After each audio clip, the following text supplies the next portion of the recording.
नमस्कार, मी गणेश शिंदे. आपण पाहता जी मराठी न्यूज. बातमी म्हणजे पारदर्शकता. 2024 विधानसभा निवडणुकीचा आज फॉर्म बाहेर काढून घेण्याचा आज शेवटचा दिवस आहे. या संदर्भात मनोज जरांगे पाटीलचे समर्थक आहेत ज्यांनी आज मनोज जरांगे पाटील यांच्या सांगण्यावरून किंवा त्यांच्या आदेशावरून यांनी सर्वांनी फॉर्म आज काढून घेतले आहेत. सर, काय सांगतील आज जेवढे मनोज जरांगे पाटील यांचे समर्थक होते त्या सर्वांनी फॉर्म काढलेत का आज, आणि काय भूमिका आहे तुमची? जय जिजाऊ जय शिवराय. मराठा समाजाला सरसकट ओबीसी मधलं आरक्षण मिळावं या मागणीकरता संघर्षयोद्धे मनोज जरांगे पाटील यांच्या नेतृत्वाखाली अंतरवाली सराटी या ठिकाणी 28 ऑगस्ट 2023 रोजी पासून आरक्षणाचं आंदोलन उभं राहिलं आणि 1 सप्टेंबर 2023 रोजी त्यांचं आंदोलन ज्या शांततेनं संविधानिक मार्गानं त्यांचं आंदोलन चालू होतं त्या आंदोलनामध्ये तरुण, वयोवृद्ध, माता माऊली, लहान मुलं अशा प्रकारे भक्तिमय वातावरणामध्ये संविधानिक पद्धतीने ते आंदोलन चालू होतं आणि त्या आंदोलनावरती अमानुष पद्धतीनं सरकारनं जाणून बुजून मराठा समाजावरती लाठीचार्ज केला. त्या लाठीचार्ज मध्ये किंवा तिथं छऱ्याच्या गोळ्या झाडण्यात आल्या. त्या सर्व अमानुष लाठीचार्ज किंवा गोळीबारामध्ये मराठा समाजाच्या माता भगिनी जखमी झाल्या, मृत्यूच्या दाढीतून बाहेर पडल्या आणि त्यामुळं त्यांचं आंदोलन संपूर्ण महाराष्ट्राला माहीत झालं आणि तिथून पुढे त्या ठिणगीचा वणवा संपूर्ण महाराष्ट्रामध्ये पेटला. सातत्यानं जरांगे पाटलांनी मराठा समाजाला ओबीसी मधलं आरक्षण मागण्याचा प्रयत्न या सरकार दरबारी केला, परंतु सरकारनं ते आरक्षण दिलं नाही. सातत्यानं मराठा समाजाला नादी लावण्याचा प्रयत्न केला. 2 महिने देतो, 3 महिने देतो, 1 महिना थांबा. मुंबईला सुद्धा कोट्यावधी मराठी त्या ठिकाणी नवी मुंबई वाशी या ठिकाणी गेले. तिथं मुख्यमंत्री स्वतः येऊन मुख्यमंत्र्यानं मराठा समाजाला त्या ठिकाणी कायद्याचा मसुदा दाखवला की आम्ही अशा प्रकारे कायदा करतो आणि मराठा समाजाला आरक्षण देतोय. मराठा बोळा बाबडा आहे, विश्वास ठेवला मुख्यमंत्री येतोय म्हणल्यावर आम्हाला कधी आमदार मंत्री बघायचं माहित नाही आणि मुख्यमंत्री आम्हाला येतोय म्हणल्यावर मराठा समाजाने विश्वास ठेवला आणि नवी मुंबईतनं माघारी आला आणि मराठा समाजाला मात्र आरक्षण दिलं नाही. म्हणून कालच्या जी झाली 2024 मध्ये लोकसभा, त्या लोकसभेमध्ये जरांगे पाटलांनी मराठा समाजाला आव्हान केलं की ज्यांना पाडायचं त्याला पाडा, ज्याला निवडून आणायचं त्याला आणा. नुसत्या तेवढ्या आव्हानावरती मराठा समाजानं या महाराष्ट्रातल्या महायुतीच्या 31 जागा पाडल्या आणि मराठा समाजाची ताकद या महाराष्ट्राला आणि देशाला दाखवून दिली. नुसती ताकद दाखवली नाही तर देशाच्या सत्तेचं गणित जवळपास महाराष्ट्रामुळे बिघडलं होतं. थोडक्यात वाचलं ते. मराठ्यांचा राजकारणाचा विषय नाही, मराठा समाजाचा आरक्षणाचा मुद्दा आहे. परंतु जर सरकार मराठा समाजाला आरक्षण देत नसलं तर सामान्य जनता म्हणून त्यांना ज्या वेळेस फक्त इलेक्शन लागतं त्या त्यावेळेस समाजाला ती ताकद दाखवायची संधी असते. म्हणून लोकसभेला तसं केलं.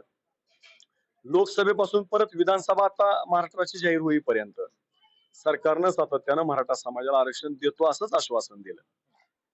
लोकसभेपासून विधानसभा लागेपर्यंत जवळपास जरांगे पाटलांनी 2 वेळा आमरण उपोषण केली, अतिशय कठोर आमरण उपोषण केली, तरी पण सरकारनं मराठा समाजाला आरक्षण दिलं नाही.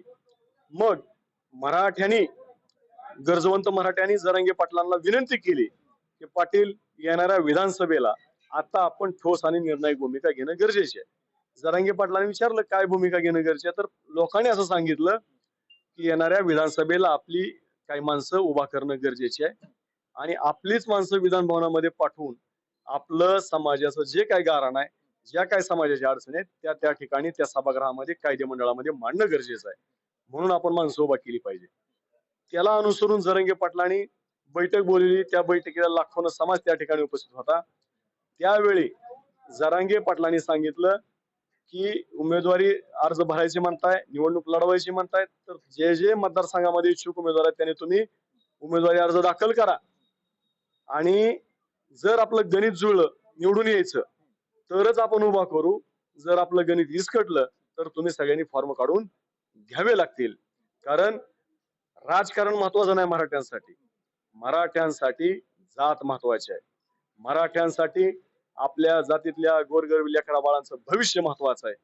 म्हणून जरांगे पाटलांनी त्याच दिवशी आव्हान केलं, तुम्ही जर अर्ज भरणार असाल तर पहिले काढून घेणार आहे मला शब्द द्या आणि जर गणित जुळलं तर आपण लढू, अन्यथा आपल्याला लढायचं नाही, कारण राजकारण हा आपला उद्देश नाही, आरक्षण हा आपला मूळ समाजाचा बेस आणि उद्देश आहे. त्याला अनुसरून बार्शी तालुक्यातील जवळपास 5 समाज बांधवांनी जरांगे पाटील समर्थक म्हणून फॉर्म भरले होते. जरांगे पाटलांनी आजच सकाळी 9 वाजता मीडियाच्या माध्यमातून आम्हाला कळलं की महाराष्ट्रात कुठेही ते जागा उभा करणार नाहीत आणि जेवढ्यांनी जरांगे पाटील समर्थक म्हणून फॉर्म भरलेत विधानसभेकरता ते सगळेजण काढून घ्या. त्या आदेशाचं बार्शी तालुक्यातील मराठा बांधवांनी तंतोतंत आज पालन केलंय. त्यांचा आदेश सकाळी आलाय आणि आम्ही आता सगळ्यांनी अर्ज काढून घेतलेले आहेत.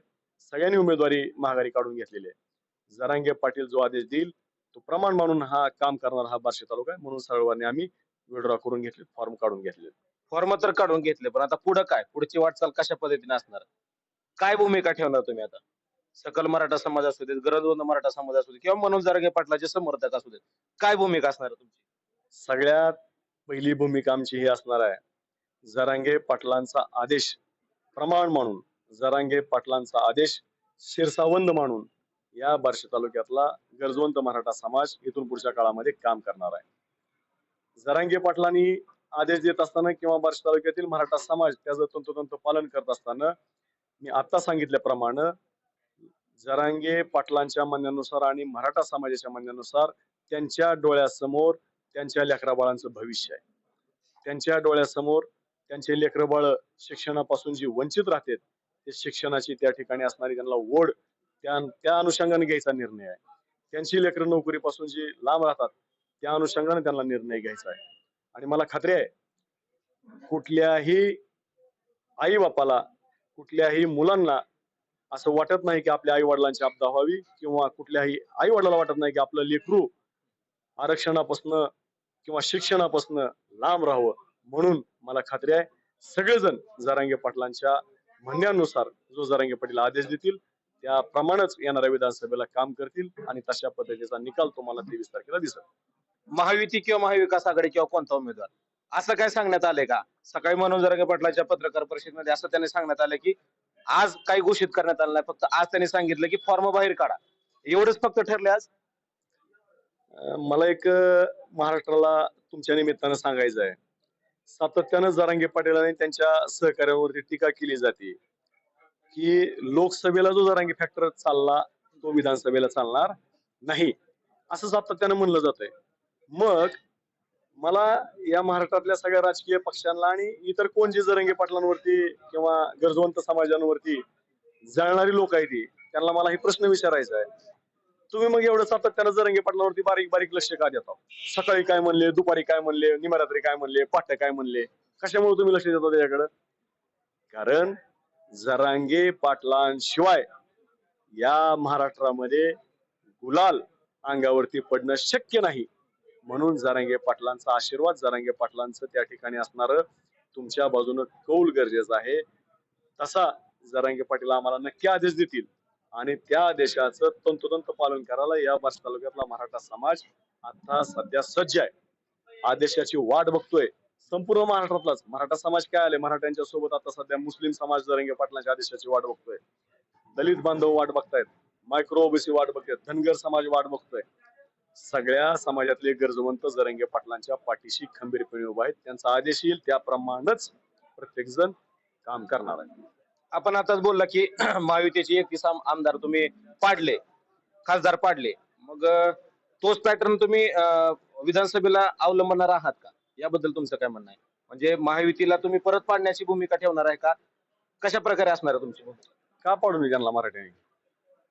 ज्या लोकसभेला तुम्हाला मराठ्यांनी ट्रेलर दाखवला होता की बाबा आम्ही तुमचं पाडू शकतोय, दरम्यानच्या काळामध्ये जवळपास 5.5-6 महिन्याचा कालावधी गेलेला आहे. ह्या 5.5-6 महिन्यात त्यांना आरक्षण मराठ्यांना द्यायचं का सुचलं नाही? का मराठा समाजावरचे गुन्हे माघारी घेतले नाहीत? का मराठा समाजाच्या वेगवेगळ्या प्रश्नाकडे तुम्ही लक्ष दिलं नाही? जर तुम्ही मराठा समाजाकडे जाणून बुजून दुर्लक्ष करत असाल, त्याच्या पुढे जाऊन मराठा समाज ओबीसीतलं आरक्षण मागत असताना मराठ्यांना आरक्षण न देता ओबीसी मधलं तुम्ही इतर ज्या जातीने कुठेही मोर्चा काढला नाही, कुठं कसला धरणे आंदोलन केलं नाही, कसला बंद संप काय केलं नाही, अशा असणाऱ्या त्या जातींना तुम्ही आरक्षण ओबीसी मध्ये देता आणि मराठ्यांच्या बाबतीमध्ये मात्र तुम्ही जाणून बुजून दुर्लक्ष करता. अशी जर तुमची खुनशी वृत्ती असेल तर तुम्हाला विधानसभेला सुद्धा मराठे धडा शिकवल्याशिवाय राहणार नाहीत. तो पॅटर्न राबवायचा का नाही हे मराठ्यांनी ठरवून ठेवलेला आहे. कुठला पॅटर्न राबवायचा ते फक्त 20 तारखेची वाट बघतात मराठे. आपण आता देखील उल्लेख केला की ज्यावेळेस तुम्ही फॉर्म भरले त्यावेळेस तुमच्या मुलाखतीमध्ये तुम्ही सांगितलं होतं की महाविकास आघाडी असो किंवा महायुती असो, ज्यांना आम्ही निवडून दिलं त्यांनी देखील आमच्यासाठी काय केलं नाही ह्या 2 महिन्यात 3 महिन्यामध्ये, म्हणून आम्ही निवडणूक हाती घ्यायचा पवित्रा घेतलेला आहे. परंतु आज कुठंतरी माघार घ्यावी लागते. तर कुठंतरी खंत वाटते की इच्छुक उमेदवाराला कुठंतरी त्यांच्या हिरमोज झाला असं वाटतं कुठं, ज्यांनी फॉर्म भरला असेल, तुम्ही असू देत इच्छुक उमेदवार किंवा महाराष्ट्रातले सर्व ठिकाणचे, त्यांना कुठंतरी वाईट वाटतं आज? अजिबात कुणाचाही हिरमूज झालेला नाही किंवा कुणीही माघार घेतलेला नाही. जी काय आम्ही भूमिका घेतलेली आहे किंवा जरांगे पाटलांनी घेतलेली आहे, समाजाची शान राखायची भूमिका घेतलेली आहे. समाजाची मान ताठ ठेवायची भूमिका आम्ही सगळ्यांनी घेतलेली आहे. जर समजा बार्शीमध्ये आनंद काशीदला उमेदवारी दिली असती समजा, तर आनंद काशीद उमेदवार म्हणून संपूर्ण बार्शी तालुकाभर मिरवत फिरला असता.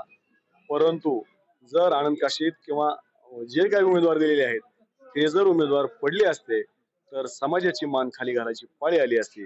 म्हणून समाजाची मान ताठ राहावी, समाजाची कॉलर टाईट राहावी म्हणून ही घेतलेली जरांगे पाटलांनी भूमिका आहे. आणि त्या भूमिकेचं संपूर्ण महाराष्ट्रातील गरजवंत मराठा समाज स्वागत करतोय, त्यांचं अभिनंदन सुद्धा करतोय. कोणताही पक्ष असू दे सत्तेमध्ये आल्याच्या नंतर आज तुम्ही माघार घेतली म्हणजे निवडणुकीतून माघार घेतली, पुढे चालून हेच राहणार आहे? उपोषण करणे, आंदोलन करणे हेच नशिबाला येणार आहे पुढे चालून? 100% आम्ही समाजाला न्याय मिळत नाही तोपर्यंत समाजाचा लढा हा लढतच राहणार आहे. समाजाला जोपर्यंत हक्काचं आरक्षण मिळत नाही तोपर्यंत रस्त्यावरची लढाई थांबणार नाही. कारण आमच्या लेकराबाळाचं भविष्य त्या आरक्षणामध्ये आहे. लेकराबाळांचं हित हे त्या ओबीसी मधल्या आरक्षणामध्ये आहे. आणि जर आमच्या लेकराबाळाचं भविष्य आम्हाला जर उज्ज्वल करायचं असेल तर आम्हाला आरक्षण घेतल्याशिवाय पर्याय नाही. सरकार पंजाचं येऊ, छक्क्याचं येऊ किंवा कमळाचं येऊ किंवा कुणाचंही येऊ, आमचा आरक्षणाचा लढा आम्ही थांबवणार नाही. सातत्यानं आरक्षणाचा लढा जोपर्यंत समाजाला न्याय मिळत नाही तोपर्यंत आम्ही लढाई आमची चालूच ठेवणार आहोत. दादाने सगळे एक आव्हान केलं की कोणत्याही राजकीय सभेला किंवा कोणत्याही नेत्याच्या पाठीमागे फिरायचं नाही. या संदर्भात आपण काय भूमिका घेणार? 100% तीच भूमिका बार्शी तालुक्यातील गरजवंत मराठ्यांची आहे. अजिबात बार्शी तालुक्यातला मराठा समाज कुठल्याही नेत्याच्या सभेला जाणार नाही, कुठल्याही नेत्याच्या स्टेजवर जाणार नाही. आणि जरी त्या ठिकाणी गेला तर मतदान करताना मात्र समाजाचं हित डोळ्यासमोर ठेवूनच 100% मतदान करणार आहे, त्यात कुठलीही शंका नाही. पाहिलं की सरकार कोणते असू देत किंवा कोणत्याही सरकारी देत, परंतु राजकीय भूमिका कुठेतरी थांबवली किंवा शांत घेतल्यानंतर, लढा कुठेतरी महाग घेतल्याच्या नंतर यांच्या वाटेला, मराठ्याच्या वाटेला मात्र कायमस्वरूपी लढावं लागणार आहे. आणि आरक्षणाची ही लढाई कायमस्वरूपी राहणार आहे.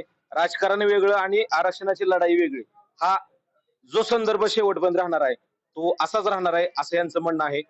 कॅमेरामॅन मी गणेश शिंदे, जी मराठी न्यूज, बार्शी.